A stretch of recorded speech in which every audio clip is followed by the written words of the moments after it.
It's a busy day here on the BWI Live Show. I'm Thomas Frankard. That is Sean Fitz. I'm assuming you can hear the music. I'm currently uploading like 12 graphics to start the show because we've got a lot of great, fun things to talk about. I can't hear the music, so hopefully you can. Fitz, welcome to the show. How are you doing today on our third week of spring football already? Can you believe it?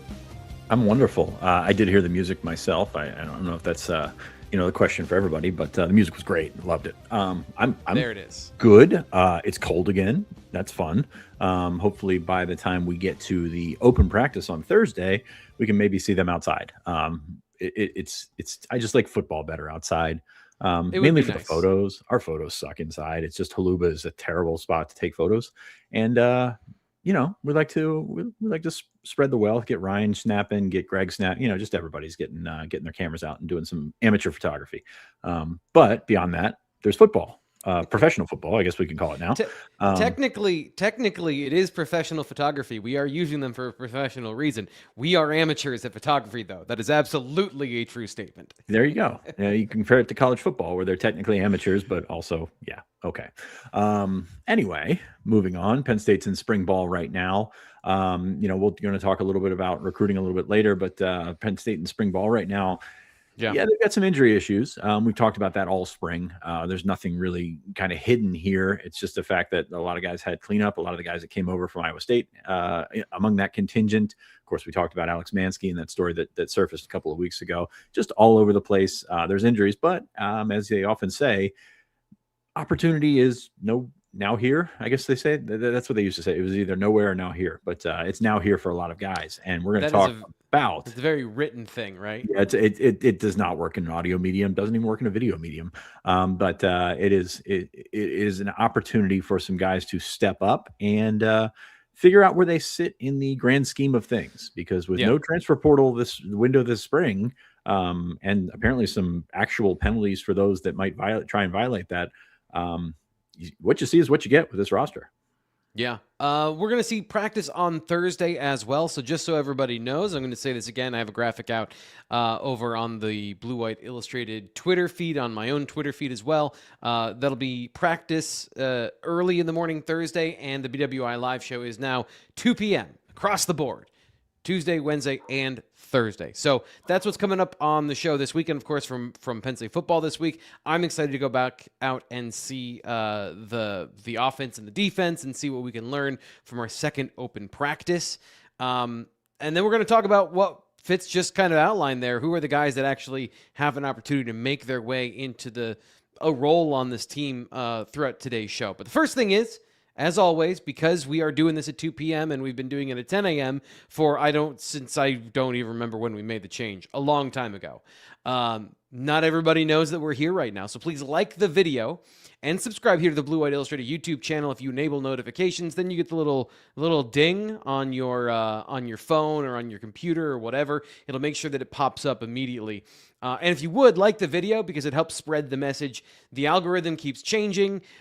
Habits keep changing. The AI is going to do what it wants. So your help is always super valuable of just liking the video, interacting with it. But of course, the number one thing is watch here. So let's get into it, Fitz. Let's talk about this. This is actually Fitz's idea, and I don't want to say that like it's a surprise. This is a great idea. We're going to go through and basically play fact or fiction as to the names you've been hearing so far this spring, and if we think they can have a role this fall on the team once everyone's back together, barring any injuries we don't know about in the future, right? Like, so guys that get injured in camp or in fall camp or whatever, if things stay the way we expect them to, will these players have an opportunity to make plays on the field in September and October and November? We're going to start at quarterback. Fact or fiction, Connor Berry will have a role on this team with Rocco Becht and Alex Mansky on the roster ahead of him. Fitz. It's a fact. He will. The role is yet to be defined, and we're not going to have definitive word on that until you know what's going on with Alex Mansky in terms of his long-term prognosis. Matt Campbell said last week at his availability that they, are trying to get him back for the fall, ready to get him back for the fall. Didn't go into any deeper detail, not necessary at this point. But yeah, it's one of those things where you're going to have to get as much out of Connor Berry this spring as you can, sort of just throw everything you can at him so he's ready for that backup job. I will say Rocco Beck's probably doing more than I expected him to do in the spring camp, throwing the ball quite a bit. But Connor Berry's been the guy really from a down-to-down basis. If you're taking live reps, which Rocco Beck's not really going to do, Berry's got to be the one that leads it. And so far, we've heard he's done a good job. I mean, it's been one of those things where you kind of expect to drop a D3 guy into a D1 program and see how overwhelmed he is. Doesn't seem like it's all that much the case. I'm sure there's limitations as to what they can do from from learning the playbook, because he just got here in right. I guess it was early February when he was announced for his commitment. But he's not as limited as you would probably think in terms of dropping a D3 athlete into a big time college football program. So that's a positive. Am I saying he's going to go out and push Rocco Beck or even push Alex Mansky? Not necessarily, excuse me. But I think it's a fascinating development. I mean, if they can hit on this one, and it seems like they're trending in that direction, yeah, that's a great thing. But in terms of projecting his fall camp, or actually the entire fall availability, QB2, QB3, whatever it might be, I don't think we're close to making a determination on that at this point. Yeah, it's been interesting learning about Connor Berry and the situation that Penn State found themselves in. I thought initially, I was a little confused. I understood why you wanted to have a veteran quarterback join the roster, but it seemed like it was a priority for them to get another quarterback on the roster. I don't think that they, maybe when they recruited him, assumed that they were going to have an issue here with Alex Mansky as well. But in the situation, it's a good thing that they got him, Fitz. And it's something that was very interesting learning about how he did what you just said, which is to get reps and get to know the offense really well before practice even started. Wrote about that over this week at BlueWhiteIllustrated.com about the QB lab. We learned more about the QB lab from Jake Waters and from Rocco Becht when they met with us after practice on Thursday. Very interesting. I have to say, I'm going to rescind an opinion I had previously. Ooh. I was skeptical, and really it was born out of ignorance of exactly how you apply these things, about the VR training for quarterbacks. Here's my problem. Here's where I was originally, because everyone said Jaden Daniels used it, and therefore VR equals good quarterbacks. I was leery of the idea that VR can make you a good quarterback. That's not. It can't. It can't make you good at making decisions under pressure. But what it can do is help you with those mental reps of understanding what you need to do and how you need to operate within an offense. It is a good teaching tool, but it can't take. Tyrod Taylor was the other guy who used VR at one point. You can't take a quarterback that doesn't have the instincts for the position and then give them instincts for the position. So that was my previous opinion, and now I have updated it now that I've heard more experts talk about the VR and the values of it, because I do think it's been very valuable so far for Penn State football this spring. I agree with you. I think that they're going to need Berry, but the best situation is that they don't need him a lot, because I would no offense to him, but if you're on your second or third quarterback, no matter what, like in college football, it's a problem. Let's move on to a really juicy position, which I think everyone wants to talk about, and that is wide receiver. We got Brett Eskelson and Chase Sowell, who are both out for the spring. And then you've got Koby Howard, Zay Robinson, and Karon Brookins are the three guys whose name continually comes up when we ask Matt Campbell or some of the other people within the program who are saying, who we've been asking about, who's stepping up at receiver, and what do you think of those guys? So what do you think of any one or number of these three, fact or fiction, making a dent in the roster and in the play sheet this fall? Well, it's an interesting, this is kind of where the genesis of the conversation came through, because you're talking about sort of the natural order of things restoring going into the fall. So we expect Sowell and Eskelson to be the guys that are starters. And whether you start in 12 personnel, whether you start three receivers, doesn't really matter. You want to have probably five guys ready to go. In a perfect world, a full two deep, where you got six guys. Will that happen? I don't know. We followed Penn State football for the last couple of years. We're skeptics here when it comes to wide receivers, believe it or not. So you're figuring that out. I believe every time I'm a sucker. Yeah, we get that. But I mean, there's always athletes. That's the thing, and that's a conversation for another day.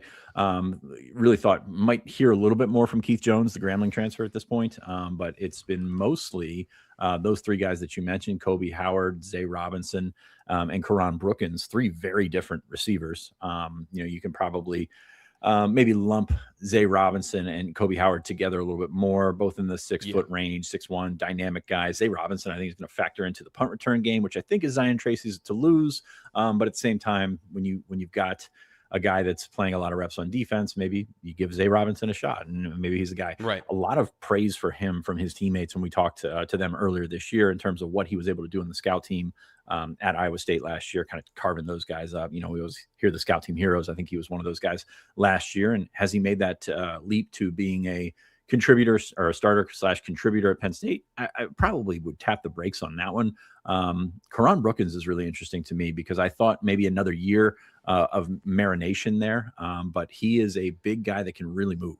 He's listed here at 6'5", 207, stands out in that crowd pretty well. When you're watching that receiver group go through the line, this is a guy that's got a different look. And it's one of those ones is he just a red zone target type guy? I'm curious to see that myself.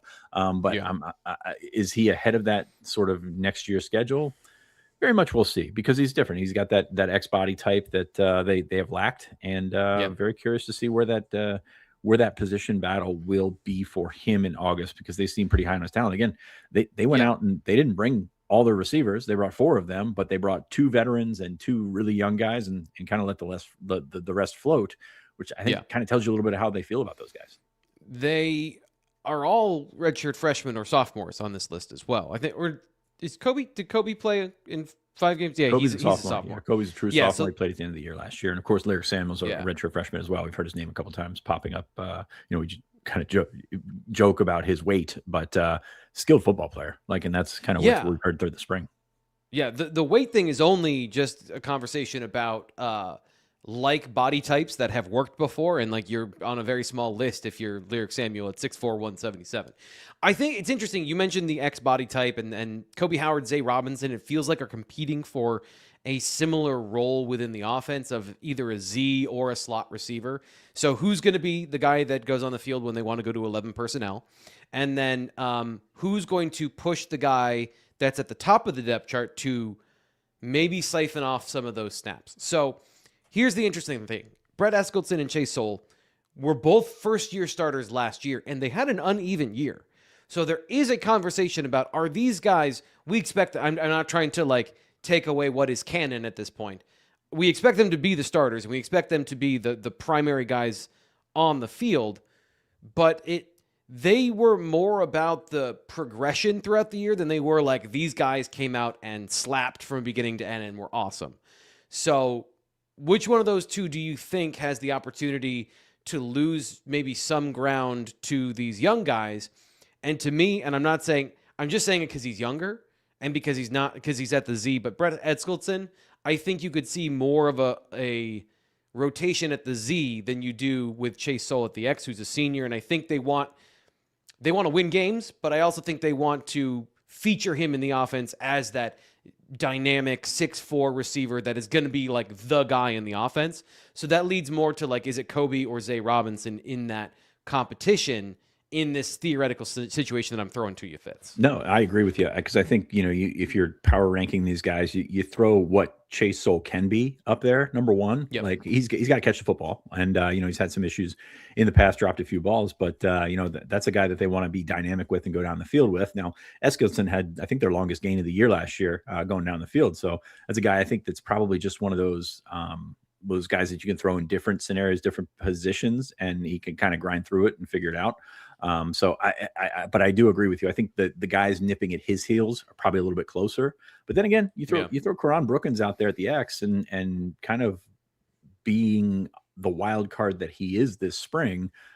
Maybe that's a situation where he embraces it and sort of cuts into those reps before they get to August. And that's kind of what we're talking about here is how much can you put yourself on that pedestal, and how high is that pedestal compared to the guy that you're going to be competing with? And I think that that's an opportunity for him with Soule. And you said those guys are out. They're there, but they're not in live situations, so they're not going to be able to be asked to do much.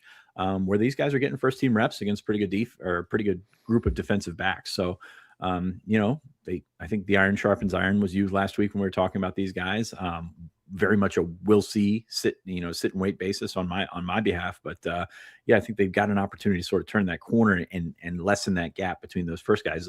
As you mentioned, I'm not completely sold that those first two guys are head and shoulders above everyone, and it's what you see in the spring is going to determine how you feel about whether it's a rotation, a true rotation, or we just sent this guy downfield, we need to get him a blow and get him back in there eventually. Rotation. Yeah, and that is a big part of it too, of like, you can have a lot of reps going to these guys if you are running a 9 route and you want to make sure somebody is just fresh for the next play. You can also have guys come onto the field for blocking, right? So those are less ideal when you bring guys on and you feel like those are the guys who are going to just block for you. But there are different ways to get guys on the field and have a rep distribution that looks better on paper, but then when you really break it down, who's actually getting targets and who's part of the first read on a play or any of those things. And I'm very interested. This is the most interesting of the positions. And I'm going to go to this one next because I can't separate the two. And that is the tight end position, because what happens at receiver is directly impacted by the tight end room, which does not have Gabe Burkle or Andrew Rappleyea there this spring. So give us the names that we're talking about here. Who are the players that we think are in contention and in the conversation to earn some reps at this very crowded position in the fall if they prove that they're ready for it? Well, we thought Ben Bramer would be a little bit more limited than he has been. So he's been out there, he's been around and catching the ball.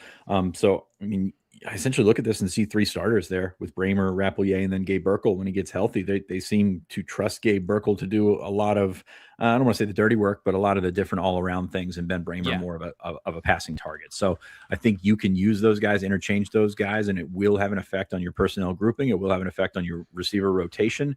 But at the same time, I think it's a pretty good one. And can Cooper Alexander, Brian Kordovich, and Finn Firmenich break through there? I think they can do some things this spring that can make them valuable assets here. And that's maybe more of a special teams comment than anything. How do you figure these guys can get closer to that top 3?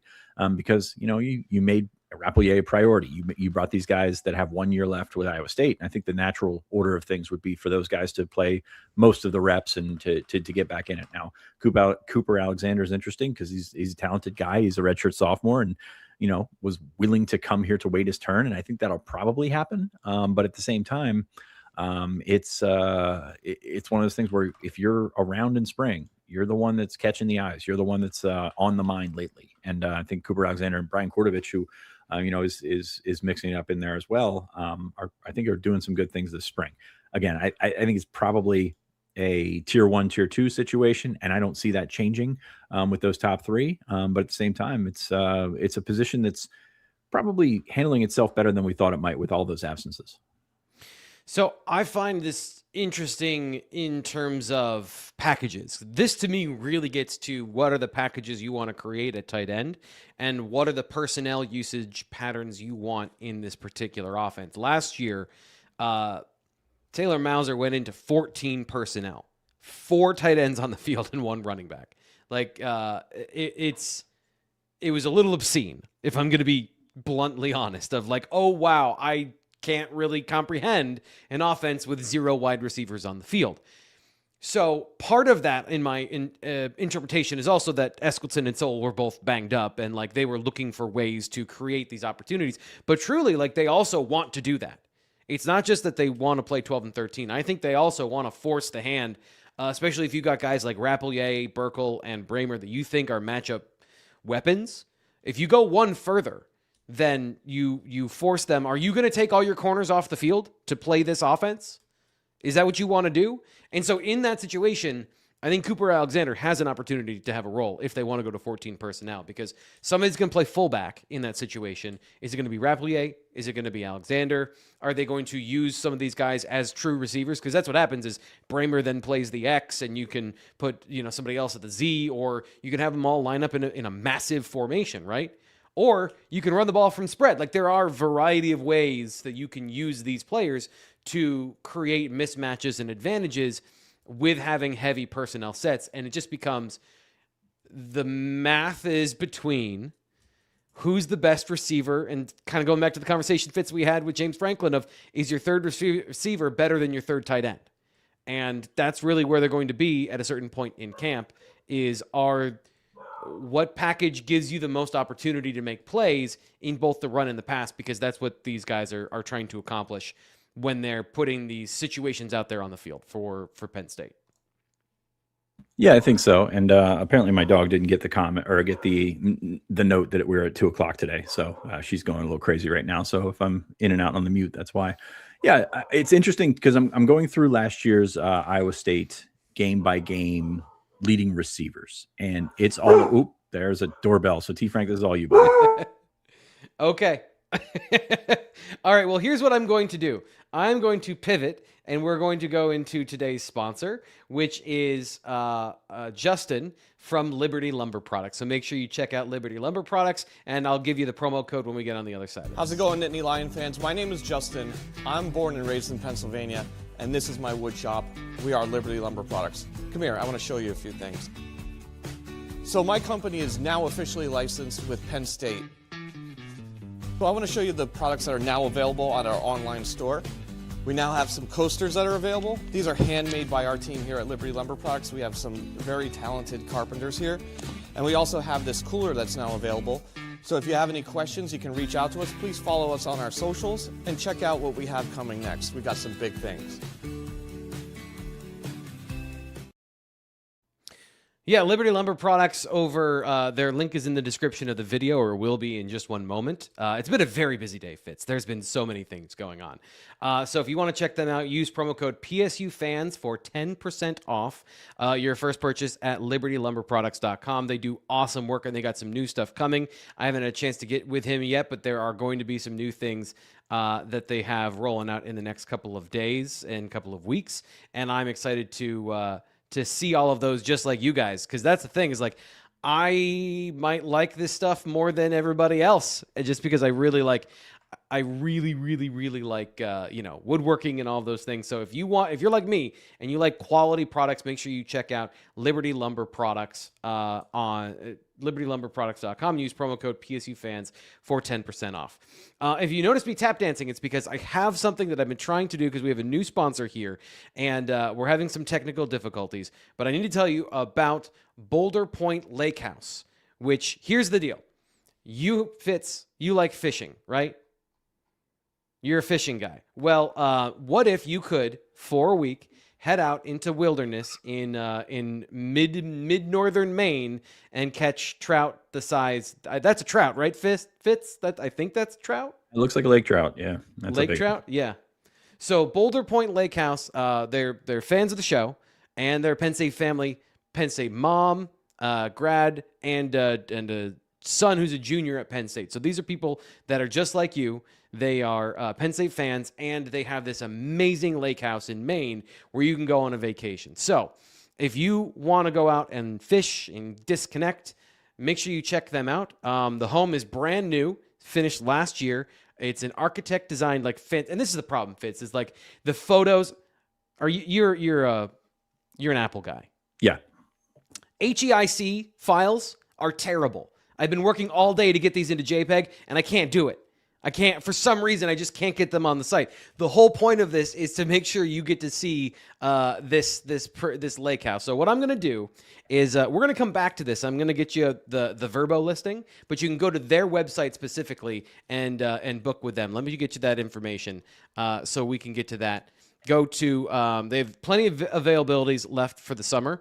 You can go to Airbnb or Vrbo links in the comment section, but you can also go to their Facebook page as well and message them. So Boulder Point Lake House on Facebook, and make sure you check that out, because you get a better deal if you go to them directly. So make sure you check them out, and I'm going to get you those photos so you can see them, because this place is like, it's really, really nice. And while I'm doing that, Fitz, let's talk about running backs. Let's get into the running back conversation.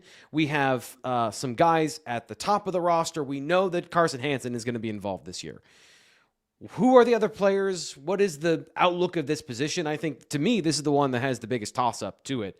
How do you see this one playing out, at least now, and then project it for the future, fact or fiction with these guys? So it has the biggest toss up, yes, but I don't think it fits into our conversation today because those guys are healthy and they're kind of battling. It's a traditional position battle more so than anything. Someone mentioned Quinton Martin in the chat, and he's been involved there. James Peoples has been involved as well. Yeah, I think that Carson Hansen is going to be a factor no matter what. So I think it's one of those ones that's going to battle into the summer and it's going to battle into the preseason, and we're going to see where those guys carve out their roles because it might just be truly a hot hand. We saw it in the bowl game. Quinton Martin did a really good job with his opportunity. Corey Smith did not maximize his opportunity, and all of a sudden Quinton Martin's got some momentum going in 2026. So I just think it's completely wide open at this point. I feel like, having read some of the tea leaves here, it is wide open, but I think it's Carson Hansen and then it's wide open. Is that fair? Like, it feels like Carson Hansen, the way they talked about him, it sounds like the way that we have seen the way Matt Campbell has described Carson Hansen, it feels a lot like what James Franklin used to say about like wanting reliable guys, dependable guys, somebody you can count on. That feels like what he is in this offense, and it feels like if you don't know what you have else, you might rely on those guys. Does that make sense? I think so. You don't want to compare him to his, Rocco Beck is going to be in that backfield as well. And it's like, hey, I know this guy and I know what he can do. And I know his limitations, most importantly, and what he can be maximum or at his max. And I think that he relies on him and he trusts him really. He doesn't know James Peoples. I think James Peoples probably has a more dynamic aspect to his game. And Quinton Martin, I think just brings something different. So I think we're going to see a lot of Carson Hansen, but I don't think it's like an overwhelming number one guy. Yeah, I'd be concerned if it was. And I think that's really the situation where Penn State's got to figure out running back. I think we know a lot of these other positions, it has to figure out running back. And I guess in those situations, I default to what is kind of like the baseline. What is the safest thing? Maybe I've got to, here's the interesting thing is like, I've learned a lot of these things by listening to coaches, and the coach I listened to the most over the last 12 years was the guy who coached Penn State in my day job. So is that something that needs to be unlearned of like always going with the safe option, or are they going to be more aggressive with the staff? That's another thing I think is interesting, and we can learn a little bit in the future. Okay, so here we go. I want to re-rack this. We got to get to Boulder Point Lake House. Make sure you check this out, by the way. Boulder Point Lake House on Facebook. This place is super nice, Fitz. Like, I'm just going to do the read over again because, like, I just want to talk about this. This is some classic mid-century modern architecture with the floating fireplace. Like, it's not actually floating. I forget what he said it is, but, like, vaulted ceilings. This is modern amenities in the middle of nature, which if you were to describe, hey, T. Frank, what's your style? It would be modern amenities in nature. This lake house is on a lake system that has 11 interconnected lakes. So you're going to get, if you go up into places like this, normally you get cabins that are rustic, like in both good and bad ways. Like, yeah, they have running water. That's about it. This place is like, you got a gas burning fireplace. You've got really nice beds. You've got the ship. Actually, they don't have shiplap. They just have nice, clean lines. And then, of course, it leads you down into the wilderness out to the lake. So you should definitely go check out Boulder Point Lake House on Facebook or their Verbo. And by the way, that's all I did is I just Googled Boulder Point Lake House to bring this up on Verbo, and it shows up. So make sure you book them for the summer because that's going to go quick. Yeah, you told me about it the other day, and I Googled it, and I'm like, in Maine, like this far up in Maine? And you're like, yeah. And I'm like, that is awesome. Because Maine's been on the bucket list for a long time. We're supposed to go last summer. And unfortunately, those plans fell through. It's just an awesome state from what I understand. And it looks like an awesome house. So we appreciate them asking us to help fill it. So yeah. Let's get to the offensive line, and we can finish up the offense overall. When we were talking about this, pointed out the offensive tackle position, but I'm curious if there's more that we can get to on the interior.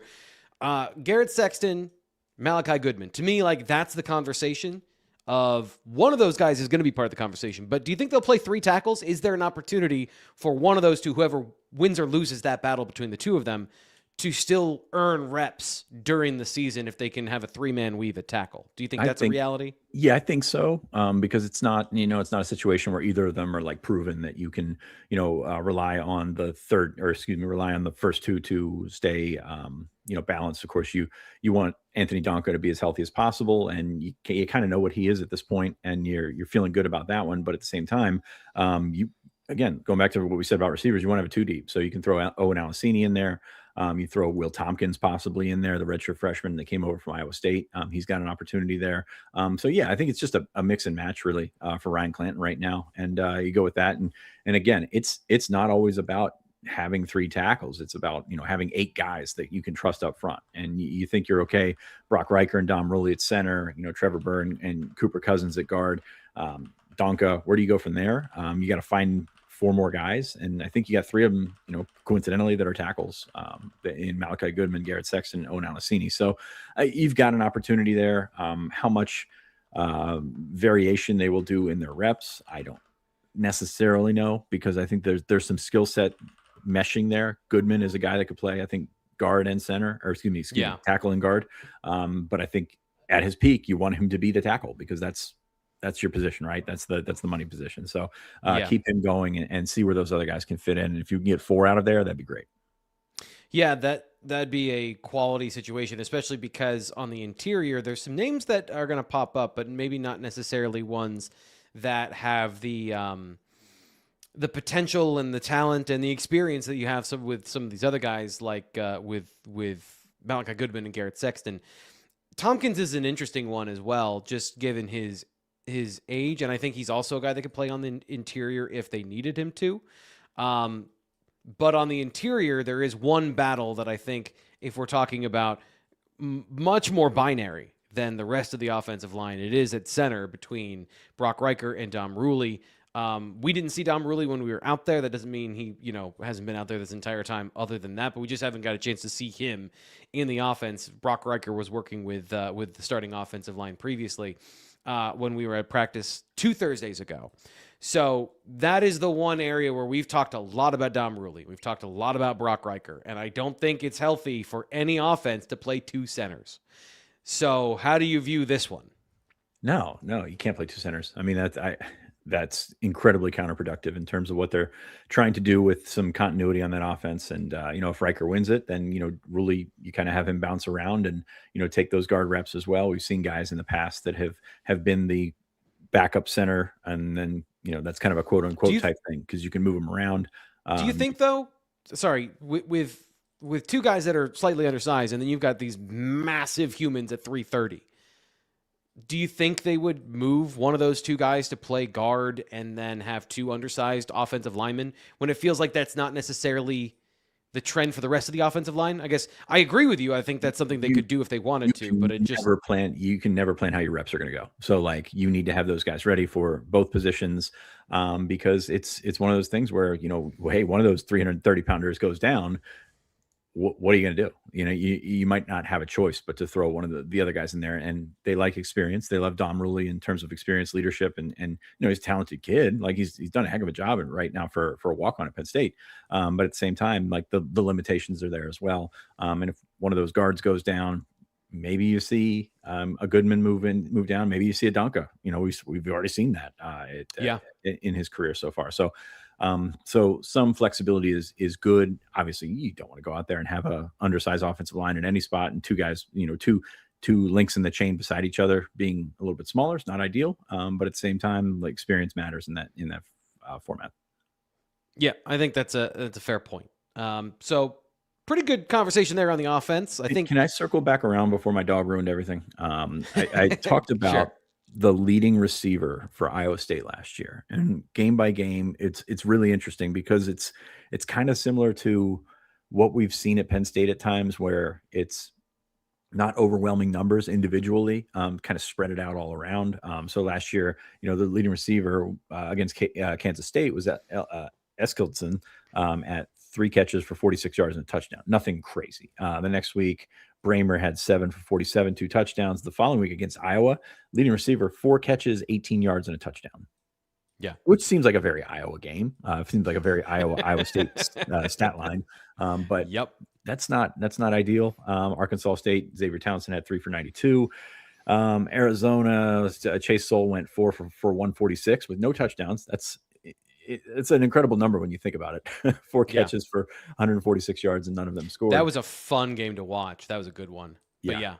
Cincinnati, Eskildson, 8, 105 and a touchdown. Colorado, Bramer, 5 for 56. BYU, interesting because Eskildson had the 75-yard touchdown, but Bramer had 5 catches for 75 yards. And then Soul led a pair of games with 6 for 85 and 4 for 31. And then Eskildson finished the year against Kansas with 6 for 73 and 2.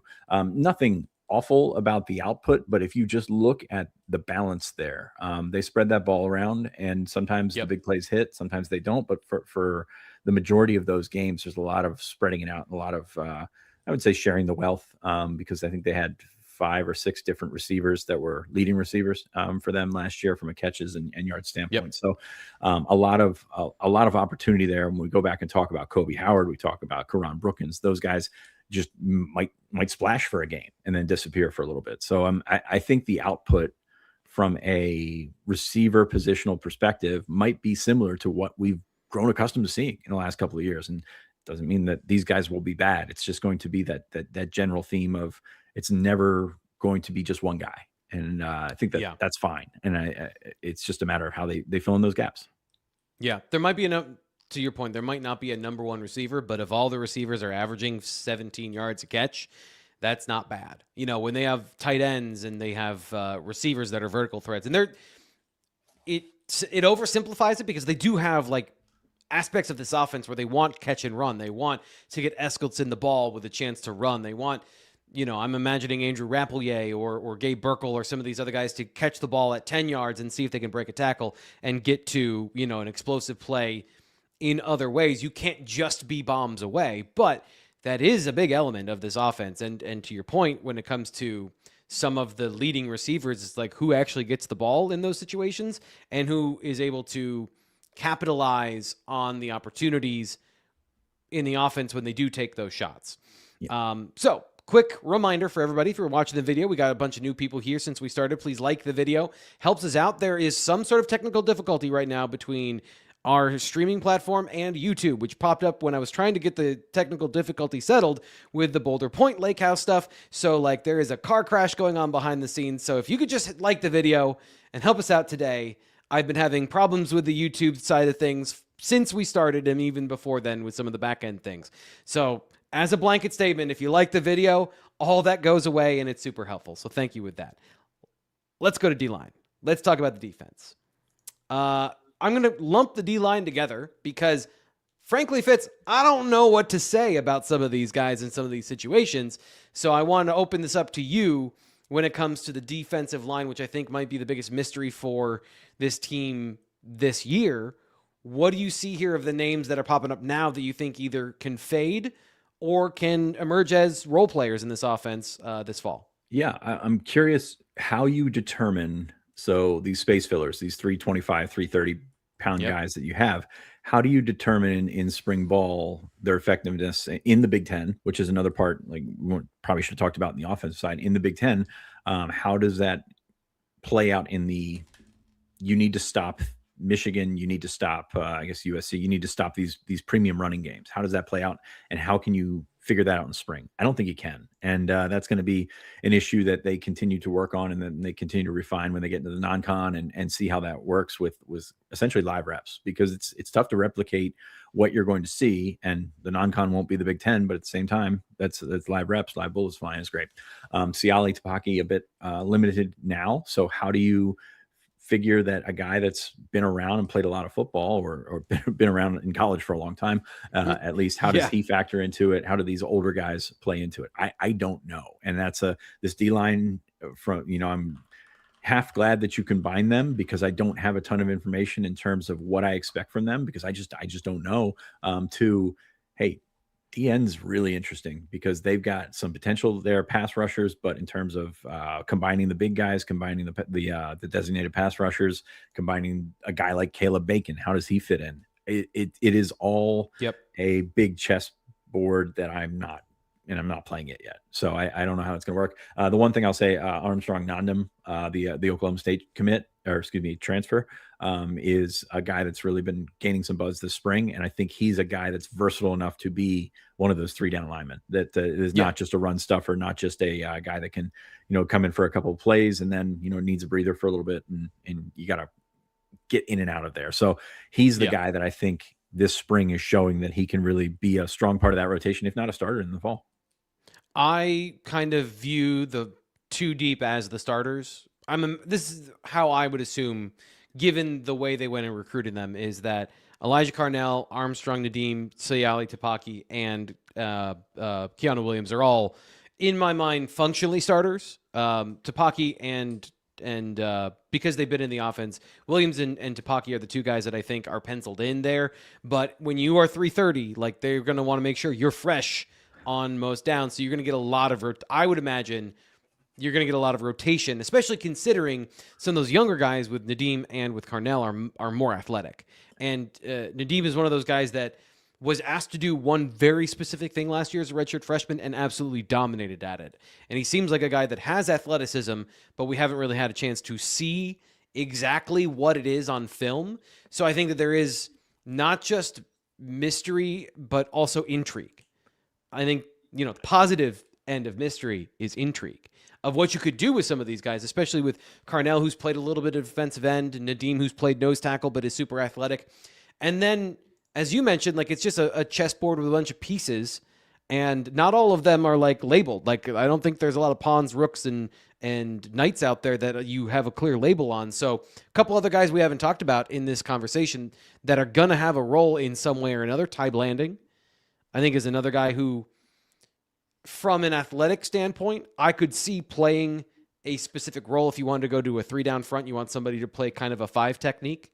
And then, from there, Vakalahi, Dallas Vakalahi, 337-pound defensive tackle from the portal. I think he's more of a player for the future. But if you told me, like, he comes in on short yardage situations and he is their nose tackle, I wouldn't be surprised.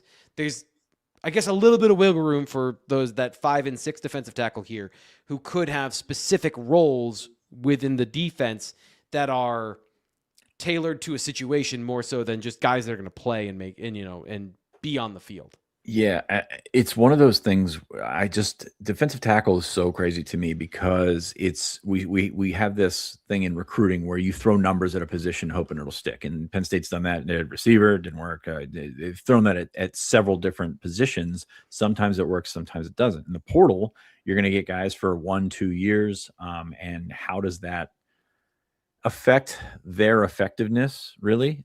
With like Tapaki and Keanu Williams, you got a pretty good idea of what they are, but Vakalahi, I don't know. Like, I don't know how that's going to figure in there. He's a true junior. I don't see any. First off, I don't see any of these guys that bring in, with the true designation as sitting a year in redshirting. I don't think that that's a possibility from a mindset perspective. You're not transferring to redshirt. I don't think.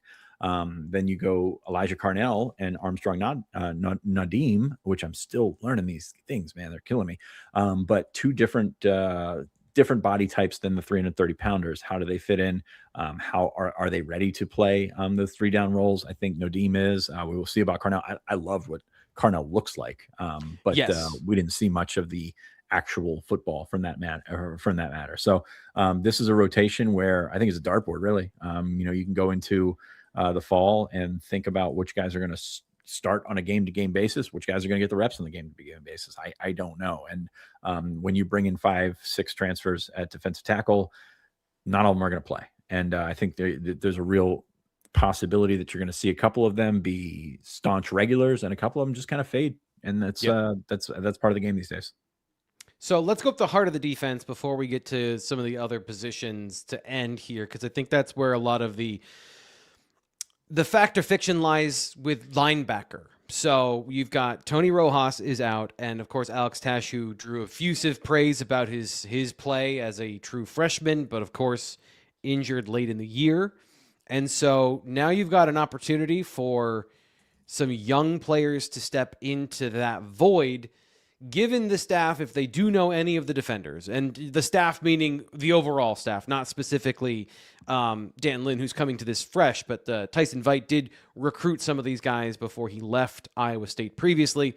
So, Caleb Brzezina and Caleb Bacon and Cooper Ebel maybe are known quantities to this particular staff. So that leaves us with some of those young players on the roster. Where do you think somebody like Cam Smith fits into this conversation? Yeah, I think it's going to be tough because when you get Rojas and Tash back, you got a pretty good idea of what those guys are, right? And I think they're starter level guys. And to me, the question more so than Cam Smith is Tash and the Iowa State guys. How do they fit in? Caleb Bacon is a guy that just mentioned as a potential edge guy, a guy that can put his hand down and go with that. So your versatility is going to be pretty deep for the first year at least, because a bunch of those guys are on their 1 year, their final year in college. So I don't know. With Cam Smith, probably still one of those, and you've heard he's done some good things in camp. Probably still one of those fringe special teams into some backside reps, and it's going to depend on his position and the guys that sort of filter in and out of his position. To me, it's all about Rojas and Tash. Like, how do you fit those guys in, knowing that they can play, knowing that, number one, I think Tash is going to take a little bit longer to get back than Rojas, but at the same time, those two guys seem to be the most talented, and that's probably my bias of having seen them this entire time versus having seen a limited scope of the Iowa State guys. But at the same time, it is, I'm not going to say an embarrassment of riches, but they're in a really good spot for 2026 in terms of what they have available, the versatility that they have available, and the talent that they have available at that spot. 2027 might be a different story. You might see some real changes there. But I think they're okay. And from what we've seen with especially last spring and last fall with Penn State's linebackers, I think having a conversation about Cam Smith and how he fits in is a really good thing to have, because he's going to get added reps this spring. Matt Campbell was asked about LeVar Arrington II last week, and basically what I took away from that is, hey, he's going to play a lot of special teams. So I could see Cam Smith doing the same. Yeah, they have. I would say you could comfortably characterize 4 starters for 2 positions at linebacker with the Iowa State guys in Tony Rojas, and then you got 2 young guys in Alex Tash and Cam Smith that can fit into the defense in a couple of different ways. And I think the reason I would bring up Cam Smith as somebody who could see a role is early in, I know Tony's going to be back for the season. But if you want to talk about somebody who has an opportunity to play field linebacker, meaning that Sam linebacker in space, Cam Smith's 218 pounds. He can run, he can move. Everyone's a Will that isn't a Mike, but they're also a Sam. And so, like, only a couple of guys aren't. I would say that Caleb Bacon is not a Sam linebacker who can play in space and run in the Big Ten. I would not feel as comfortable with that, given there's a bunch of other things they're going to do at that position as well, including, nickel defenders and things like that, which we're going to get to in just one second.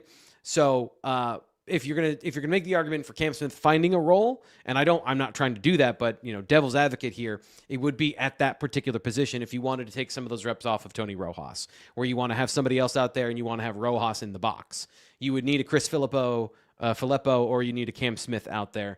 And to me, I guess Caleb Brzezina as well, but it would be those 2 young guys of the group that I think have the opportunity to see the field in some backup package role sort of situation. But how many snaps is that going to be? And is that really a valuable part to be discussing in a large context for the coming year? Well, we just had the conversation with receiver and tight end and how those two are going to affect each other. I think linebacker and DN might be the case there on defense when you're, because we always talk about the hybrid, Marcus Neal playing the star or whatever, with those 2 positions with linebacker and safety. But at the same time, they're going to need guys that can step in at DN. Talked about Bacon, talk a little bit about Alexander McPherson, the Colorado transfer. Yvon Kemaju, I think, is going to be just kind of paramount for that group because he can bridge the gap between what they've been doing with big defensive ends and being dynamic at the same time.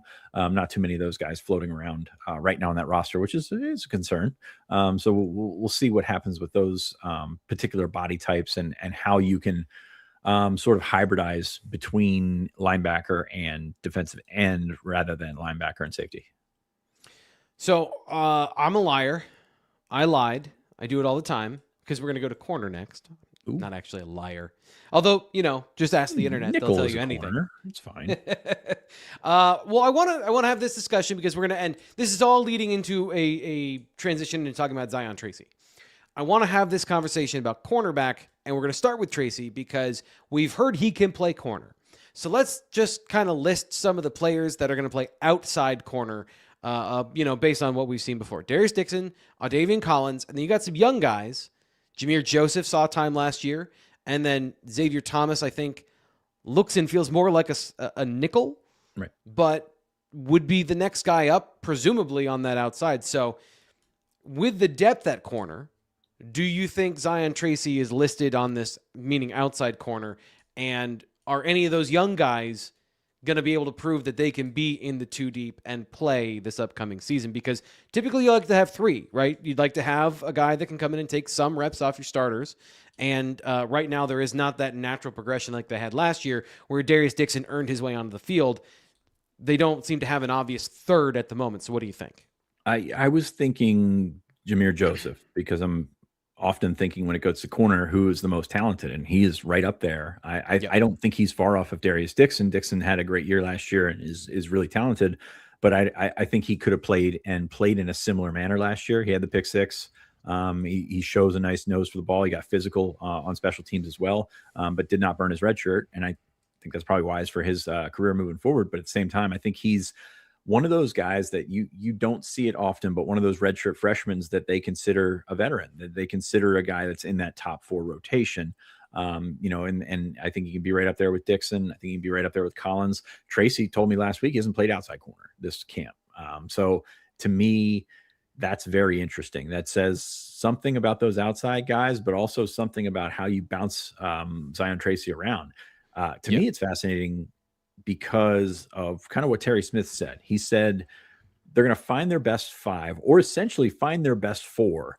And whatever the weak point would be after that would be where Zion goes. Like they think the world of Zion. They think he can play a bunch of different positions. He said he's been playing safety. How does that work with essentially a nickel safety? Whereas Marcus Neal could also be a nickel safety. He played that star last year. He plays kind of up closer to the line of scrimmage. So those are the 2 that are kind of in conflict right now to me, is how does Zion Tracy and Marcus Neal coexist? Not that they're the same player, but you're going to have to give a little bit there at safety. Yeah. And so let's transition into this conversation about safety. That has been my question about the... Essentially, if you count now Zion Tracy as part of the safety room, you have 4 players for 2 positions once again. And I know that the nickel is part of this as well, and he's going to play nickel primarily. But now you're injecting him into this conversation about, I would imagine, he talked about playing free safety, field safety. So in certain situations, he'll go and play deep. I don't know that they're going to play him at the boundary, but I'm not putting it past anybody at this point. So with Jeremiah Cooper, who they said is a very similar player to Tracy in that sense of he's played corner, he's played safety. Is he Tracy's backup? Is he the starting free safety? And then in certain situations, they'll bring in their heavy package when they have Marcus Neal and they have Jamison Payton.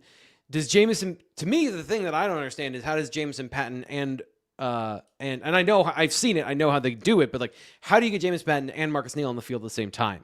It just like, it feels like musical chairs between these 2 positions where there's always going to be 1 or 2 guys that don't have a seat. Right. And it's surprising, given they brought all these guys from Iowa State and they kept all these guys from Penn State, that they could have this collection of talent and have, I will say at this point, an embarrassment of riches about starters and guys of, now you have conflicts of, is this all Big 12 guy going to be on the field versus your guy that you called the best, most versatile player on your roster? Safety really there's a lot of flux there that I don't know if what we're seeing from Jamison Payton, is that just going to be Jeremiah Cooper later? Is that going to be Neal? It feels like there is, when Cooper is healthy, one of these guys is not going to be a regular who's on the field as a starter. It's a good old-fashioned log jam, buddy. That's what we got. Yeah. Which is actually a pretty decent problem to have when you're rebuilding a roster completely.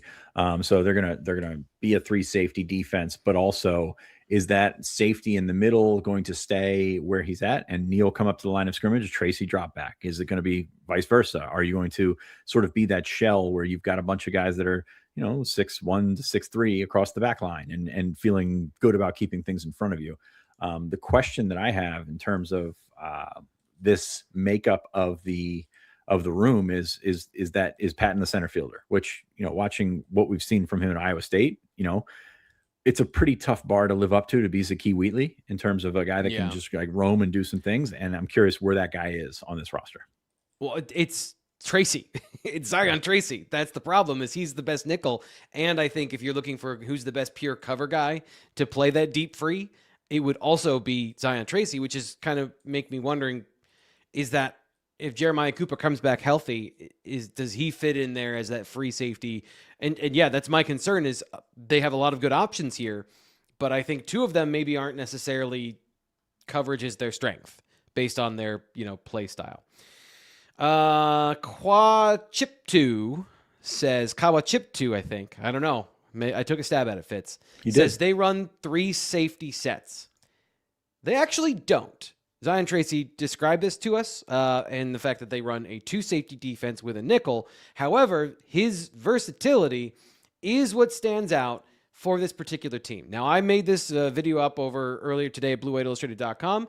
You can watch the full thing, but I wanted to give you just a little clip of what we were talking about, some of the All-22 film breakdown we do, to explain maybe why Matt Campbell called him the best player that he's coached. And I think it's because you put him in a lot of different situations and he makes plays for your team. So here's just a quick clip of a 20-minute video you can watch over at BlueWhiteIllustrated.com. So let's look at some standard situations that you're going to put a nickel defender in Jim Knowles' defense, and just to build the profile of how they used Zion Tracy last year and going through his career, the different ways he's been used. This is pretty standard stuff. So not trying to make this revolutionary or how amazing, but this is good coverage. So not that you really need to know the coverages here, but this is a cover one robber where you're going to have this safety drop down and try and anticipate and jump some stuff. You got a deep free, and then you got man coverage across the board. It looks like zone for a second because AJ Harris here in the slot falls over on his transition, and then you pick him up on this side, kind of with the robber defender. But really, for Zion Tracy, this is just man coverage on a skinny post up the middle of the defense. Does a great job of playing off man, getting in position, getting his hands on the hip of the receiver, so now he's in the pocket, in phase with the receiver. Really good coverage. He's going to take a perfect pass in between a corner, in between his coverage and the deep safety to make this happen. Okay, so this is where Zion Tracy's versatility really starts to show. We saw him do some traditional nickel stuff from underneath coverage. Now we're going to see him in a deep zone. And this is where it starts to be impressive. Again, a basic play for a regular safety, but this is a nickel corner. And so have that in context of he's reading the quarterback's eyes. First off, he reads the route, sees there's going to be a corner route, knows that's going to be in his zone, so he breaks on that. But watch him watch the routes and then transition to look at the quarterback to read the quarterback and try and make a play on the ball. So right here, you see he's read the route. He knows he's got underneath help from Elliott Washington in this cover 2, and so he's playing the ball over top. If this ball is anywhere near accurate or slightly above accurate, not just thrown basically to the back pylon as a throwaway, that is a potential interception. And really good instincts to make plays on the ball and not just play in coverage. A lot of times you'll see guys just playing. So there's more of that. Both, we look at his deep zone coverages from last year. We look at his positional flexibility in the nickel slot as well. And then we go back to 2024 and we look at Tom Allen's defense. And oh, buddy, Fitz, I went and watched the USC game because I wanted to find examples of him making plays, so you could see him in press man coverage where he gets targeted. I don't want to watch 1,000 plays to find one. So I went right to the source, and I was trying to find the play in the timeline, and I saw 2 individual plays where the switches, everyone was confused. Both sets of switches, like on either side of the field. Nobody knew how to run that defense. So as much as last year there were some problems, they had problems the year before. But you can go check that out over at the site. And then Abdul Carter got to the quarterback and everything was fine. So yeah, and fixed everything. Yep. That was somebody on social media said, how did they get to the semifinal? Like, well, they had Abdul Carter and they weren't terrible. Like, there are problems, and it's always trendy to point out the problems. It's always trendy to point out the mistakes, but like there were good parts of that defense as well when they were on and Tracy was in the slot and Harris wasn't slipping on the field. They were a lockdown defense. Yeah. So that's neither here nor there. Yeah, Last thing as we're getting out of here. The question there with Tracy and going back to Ohio State last year was just not good for him in terms of taking that receiver on 10 or 15 yards down the field. Yes, he commented that he can see more in that situation and he can, sort of understand where the play is going. But when it came down to the actual one-on-one of it, that was a tough one for him. So I think he's got to improve in that aspect. And again, with being a D-back, it is very, very difficult to shake the one feeling you have on the bad play. Like you can make 10 good plays, but also it's always you got beat deep against Ohio State. That's tough to wash off there. So, we've got some sympathy for those corners and D-backs and stuff like that. And I think they're going to play a lot of them. Like there's so many of those guys because we didn't even talk about Vabu Toure and how he can be, kind of one of those hybrid guys that can potentially be in the box and help you out there. Amarian Davis, the transfer from Boston College, has been in the mix as well. So like there's a lot of guys that they could throw out there, but there's also a lot of experience that they're going to have to put on the sideline if that's the case. And I don't necessarily see that, but it's going to be fun to see come together because there's the manifestation of experience is going to be kind of a different viewpoint that we are going to see this on the field this fall. Yeah. I know you. I don't. We don't need to stop on this, but I think Amarian Davis is quite talented. I'm excited to see at some point his play at Penn State. Okay, so that's what we got for the show today. We had a little bit of recruiting we did not get to today, but can you just give us because there's a huge recruiting weekend. As much as we talked about the team, the real story for the last 4 or 5 days has been Penn State football recruiting. So can you just give us a quick rundown of the things people need to know about recruiting over at BlueWhiteIllustrated.com? Once again, 50% off if you want to join us to get all that intel as it happens. Fitz, what's your kind of overview of the news you got when following along this weekend? I love a good lightning round, so thank you for that. You look at Penn State got 2 commits over the weekend. I encourage you guys to check out our video for Carter Blattner and Landon Blum. T. Frank, we'll talk about Landon Blum probably on Thursday a little bit more. You and I talked about Carter Blattner, and by the way, got those measurements in 245 instead of 265, which I think does change the math a little bit in terms of what you're looking at from a position standpoint. Jonathan Gillette, safety from New Jersey, visiting today on Tuesday. That's one we're watching closely, to be honest with you. And you take a look at some of the stuff that we wrote, or that I wrote yesterday on Blue White Illustrated. There are some positions that have some dominoes stacked up. They don't necessarily have commitments yet, but safety is one of those because you feel like you're going to get Gabe Jenkins back in the mix. He visited earlier this spring, and he's going to be back again. And all of a sudden, if you go from 0 to 2 like that changes some things for some other people, and that might force some commitments, but pressing is what we call it in recruiting. So that'll be interesting. Sense of urgency. Yeah, you've got all of a sudden Penn State, and I know that they only have 5 commits right now, but they have leverage. They have leverage at certain spots where you feel like guys are about to jump in, and you're going to nudge somebody in the ribs and say, hey, you might want to take this spot before it's gone. And it's definitely going to happen. Guys are going to be left out, but they feel comfortable with the positions that they've gone so far. A couple other spots all over the board. Cooper Terwilliger, the tight end from South Dakota, Case Alexander, the linebacker from Oklahoma, both had extended visits at Penn State last week. Continue to feel pretty solid where Penn State stands with those guys. We linked them together because they were Iowa State top targets, but 2 different recruitments right there. Terwilliger's got Notre Dame also involved there. Case Alexander just went down to Texas Tech, I believe. Oklahoma's involved. So it's one of those things where if you can get over the distance, I really love where Penn State stands. With the Penn State is strong in the RPM for both of those guys, and might see some action at some point with those guys. Penn State made a really good impression on Aiden Gibson, the running back from down south. He was up this weekend. Trey Segarra was up this weekend.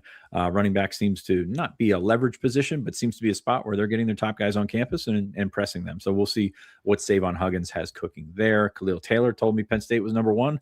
If you listen to the show, you know our thoughts on Khalil Taylor, and that we think he's going to end up back at Penn State if the numbers align, because I think he wants to be here. So we'll see what happens there. On the flip side, the numbers doesn't seem to align with Mekhi Brown. Had a good visit to Penn State. All of a sudden did not make the top 5 that was released on Monday. A&M was in there. USC was in there. Miami was in there. Penn State was not. And that's that's a trend that we've seen before. So we'll see how that plays out with the rest of the edge board. But Mekhi Brown missing out on that top 5 is not wonderful. And Carter Jones has rescheduled his official visit for this weekend. The offensive lineman from Virginia is going to come up. His father is being deployed, so or going overseas at least. And he wants a chance to meet the Penn State staff for the first time. So it's kind of an outlier there. It's one of those things that they cobbled together, and he said he wanted to come, and Penn State was welcome to taking that on. Finally, Peter Bork starts his visit on Thursday. Speaking of dominoes, quarterback, this is the time of year, and this is the time of year that things are going to come hot and heavy with that position and others. And for that, we encourage you to check out our coverage over at BlueWhiteIllustrated.com. It's going to show up here in the outro in just 1 second, but I'll put it up one more time. 50% off. And not only do you get BlueWhiteIllustrated.com, you also get On3 and Rivals, the national information. So really, it's 3 sites for the price of 1, plus a full year of access to The Athletic. So 4 for the price of 1, and it's 50% off, so it's not even the full price of 1. It's a great deal. I encourage you to check that out and sign up for the year subscription so you get all the benefits of it through spring football, through the summer, through recruiting, into training camp, and of course the season and beyond. For Sean Fitz, I'm Thomas Ryan Carr. We'll be back tomorrow, 2 p.m. with Greg Pickle. Talk about Penn State football one more time here on the BWI Live Show. We'll talk to you then.